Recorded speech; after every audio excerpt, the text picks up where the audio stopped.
नमस्कार साथियों, मैं राहुल आप सभी का एक बार फिर स्वागत करता हूँ आपकी अपनी फैमिली ओनली स्टडी में। आई होप कि सारे बहुत अच्छे होंगे और आपकी तैयारी जो कि यूपीएससी अगर आपको टारगेट है, अगर आपने इस बार प्रीलिम्स निकाल दिया था, तो आप मेंस की तैयारी कर रहे होंगे। लेकिन अगर आपका प्रीलिम्स नहीं निकला किसी भी कारण से, तो आप 2026 के लिए पूरी अपनी क्षमताओं के साथ लग गए होंगे। तो यूपीएससी को लेके बहुत सारी खबरें चर्चा में रही थी अभी, आंसर कीज़ को लेके, यूपीएससी 2025 के प्रीलिम्स के रिज़ल्ट को लेके। तो उन सभी चीज़ों से आप सही तरीके से अवगत होंगे। यूपीएससी को अपनी अकाउंटेबिलिटी सुनिश्चित करनी चाहिए, लेकिन वो अभी नहीं कर रही है।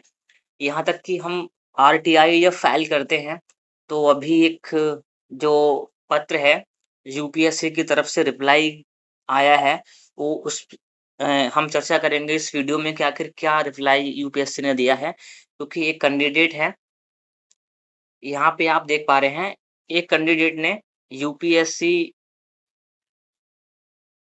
से रिप्लाई माँगने के लिए एक आरटीआई फाइल करी थी। जैसा कि आपको पता है कि 2025 का एक एक्ट है, राइट टू इन्फॉर्मेशन एक्ट, जिसके ज़रिए हम सरकार से या फिर किसी भी सरकारी संस्था से हम जवाब माँगते हैं, तो उसे जब भी आरटीआई फाइल करी जाती है, आरटीआई फाइल क करने का जो फ़ीस है, वो मात्र ₹10 है। फ़ी है वो मात्र ₹10 है। अगर आपको किसी भी चीज़ से रिलेटेड जानकारी चाहिए, सरकार को आप आरटीआई फाइल कर सकते हैं, जिसकी फ़ीस मात्र ₹10 है। तो यूपीएससी का ये कैंडिडेट हैं, जिन्होंने यहाँ पे आप देख पा रहे हैं, जिन्होंने 2024 का प्रीलिम्स लिखा था, तो उसी के सब्जेक्ट में इन्होंने यूपीएससी से रिप्लाई माँगने के लिए एक आरटीआई फाइल करी। तो यूपीएससी ने उनको रिप्लाई दिया, रिप्लाई लिटरली बहुत ही ज़्यादा शॉकिंग था। जो कि किसी भी कैंडिडेट को एक्सपेक्ट नहीं था। हालाँकि यूपीएससी एक कॉन्स्टिट्यूशनल बॉडी है, तो हम इस तरीके का रिप्लाई या इस तरीके की स्थिति अ, उसके लिए ज़्यादा से ज़्यादा नहीं सोचते हैं कि हाँ, हम सोचते हैं कि अगर यूपीएससी है तो रिप्लाई सही तरीके से करेगी, कॉन्स्टिट्यूशनल बॉडी है तो जो भी एस्पिरेंट्स हैं, उनकी ज़िम्मेदारियों का पूर्णतः ध्यान रखेगी। तो यहाँ पे ऐसा कुछ देखने को नहीं मिला। जैसा कि सब्जेक्ट है, मैं आपको इस लेटर में जो भी लिखा हुआ है पढ़ के सुनाता हूँ। इन्होंने एक आरटीआई फाइल करी थी। यहाँ पे आप देख पा रहे हैं, subject information sought under the RTI act 2025 respect of civil service examination 2024। अब अगर आपने 2024 का एग्ज़ाम दिया होगा प्रीलिम्स का, तो उसमें यूपीएससी ने कुछ गड़बड़ी करी थी।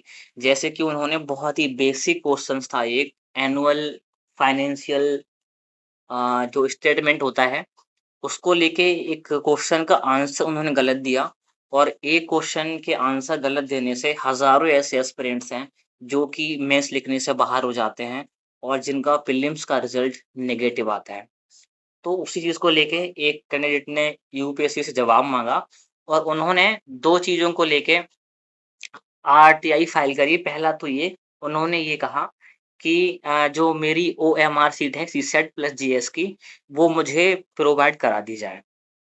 और दूसरा उन्होंने ये कहा कि आपकी जो अपने एक्सपर्ट हैं, वो आंसर की जब बनाते हैं, तो वो ऐसे कौन से सोर्स को फ़ॉलो करते हैं, जिसके ज़रिए यूपीएससी एस्पिरेंट जो भी पढ़ के आते हैं कोचिंग से या किसी के नोट से, तो वो गलत हो जाते हैं, लेकिन आपके जो एक्सपर्ट के क्वेश्चन हैं, वो सही रहते हैं। आखिर आपके एक्सपर्ट हैं, वो किस तरीके का सोर्स फ़ॉलो करते हैं, या पार्टिकुलर किस सोर्स से उन्होंने पढ़ाई करी है, या किस सोर्स को मानकर वो आंसर निकालते हैं यूपीएससी का। तो यूपीएससी ने पहले देखो यहाँ पे लिखा, uh, please refer to your online RTI application registration number.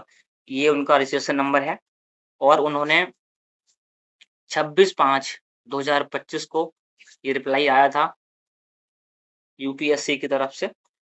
तो उन्होंने कहा, the point base wise reply is as under. तो उन्होंने देखो यहाँ पॉइंट 1 में लिखा है, ये copy of OMR sheet GS one and CSAT respect of civil service preliminary, उन्होंने अपनी सीट को माँगा था। तो यूपीएससी ने रिप्लाई करा यहाँ पे कि the number 2 and 4 the requested information is not available in compiled form. उन्होंने ये कहा कि जिस चीज़ के लिए आपने आरटीआई फाइल करी है, उस चीज़ को लेके उस चीज़ की हमारे पास एक कंपाइल्ड वे में इन्फॉर्मेशन नहीं है, जो हम आपको प्रोवाइड करा सकें। आई होप इस जवाब को सुन के आपको हँसी आ रही होगी कि एक कॉन्स्टिट्यूशनल बॉडीज़ के पास इतनी ज़्यादा पावर है कि वो जो चाहें, जिस चीज़ को चाहें, उसमें सुधार ला सकती है अकॉर्डिंग टू योरसेल्फ। तो लेकिन उन्होंने ये कहा, जिस चीज़ के पीछे 8 से 10 लाख लोग पागल रहते हैं, यूपीएससी करना है, यूपीएससी करना है, वो अपनी अकाउंटेबिलिटी को सुनिश्चित यहाँ पे देखो नहीं कर रहा है, सीधे वो जवाब देने से बच रहा है। कई बार क्या होता है कि जब बहुत सारे मेल्स यूपीएससी को जाते हैं, तो यूपीएससी क्या करता है, लैक ऑफ मेंबर्स के कारण बहुत सारे एक लोगों को सेम ईमेल या फिर सेम रिप्लाई ही चला जाता है। जनरेट करते हैं ये लोग रिप्लाई और उसी को मल्टीपल टाइम्स भेजते रहते हैं। तो ये चीज़ यहाँ पे आप आई थिंक आप समझ पा रहे होंगे। और दूसरा देखो यहाँ पे क्या हुआ कि दूसरा इन्होंने यहाँ पे लिखा पॉइंट नंबर 3 में, answer key for objective type questions paper are prepared and are review by a terms of experts further कहाँ खो गए यार? हाँ, ये है। Further answer key are finalized after consider the all the representation received through online question paper representation portal however detail source are not maintained. और देखो यहाँ पे दूसरी शॉकिंग करने वाली बात ये है, जब यूपीएससी को इस चीज़ पे जवाब माँगा गया कि आप किस सोर्स को मानकर आपके एक्सपर्ट आंसर की निकालते हैं, तो उन्होंने सीधा यहाँ पे लिखा, जो भी हमारे एक्सपर्ट हैं वो आंसर की को निकालने के लिए किसी पार्टिकुलर सोर्स को फॉलो नहीं करते या फिर हम लोग मेंटेन नहीं करते। मतलब कि सीधा-सा इसका आंसर ये निकलता है कि यूपीएससी इन दोनों क्वेश्चन्स के आंसर आपको नहीं दे सकती। हालाँकि वो सीधे मुँह से ये नहीं कह रही है कि हम नहीं दे पाएँगे। फिलहाल घुमा-फिरा के इनडायरेक्टली इसका मीन यही निकलता है कि टेढ़े मुँह से रिप्लाई यूपीएससी ने करा है। उन्होंने ये कहा कि हम कोई डिटेल्ड जो सोर्स है उसको मेंटेन नहीं करते हैं, इसलिए हम आपको प्रोवाइड नहीं करा सकते। सो अब आप समझ सकते हैं कि आप जिस चीज़ के पीछे इतना ज़्यादा पागल रहते हैं, यूपीएससी करना है, यूपीएससी करना है, वो बॉडी अपनी अकाउंटेबिलिटी सुनिश्चित करने की बजाय उन चीज़ों से भाग रही है, उन चीज़ों से बच रही है। हो सकता है कि 2000 जो 25 का प्रीलिम्स हुआ है अभी, इसमें भी बहुत सारे क्वेश्चंस ड्रॉप करे जाएँ।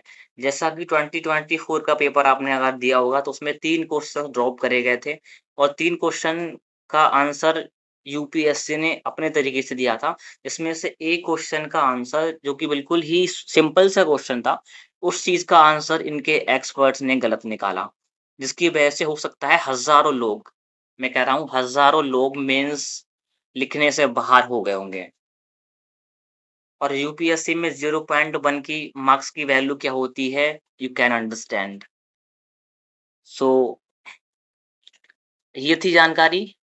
आई होप कि आपको समझ आई होगी। अगर समझ आई हो, तो यूपीएससी को लेके देखो हो सकता है किसी के मन में बहुत ज़्यादा प्रेम हो तो सोचेगा कि आप यूपीएससी पे ब्लेम लगा रहे हो, ये चीज़ें गलत हैं। तो देखो यार एक बार आप खुद सोच के देखो कि जब इतने सारे लोग यूपीएससी को अपना मानते हैं, हर साल एग्ज़ाम लिखते हैं, तो यूपीएससी को भी अपनी अकाउंटेबिलिटी सुनिश्चित करनी चाहिए। ट्रांसपेरेंसी जो है वो बना के रखनी चाहिए इन्हें, ताकि एस्पिरेंट्स का ट्रस्ट इन पे बना रहे। तो बाकी अपना आप सुझाव हमें कमेंट बॉक्स में नीचे कमेंट करके जब अवश्य दीजिएगा और अगर आप चैनल पे नए हैं, तो सब्सक्राइब करिएगा, वीडियो को लाइक करिएगा। आपके रिलेटिव, आपके फ्रेंड्स जो भी यूपीएससी की तैयारी कर रहे हैं, उनके साथ ये वीडियो ज़रूर से साझा करिएगा।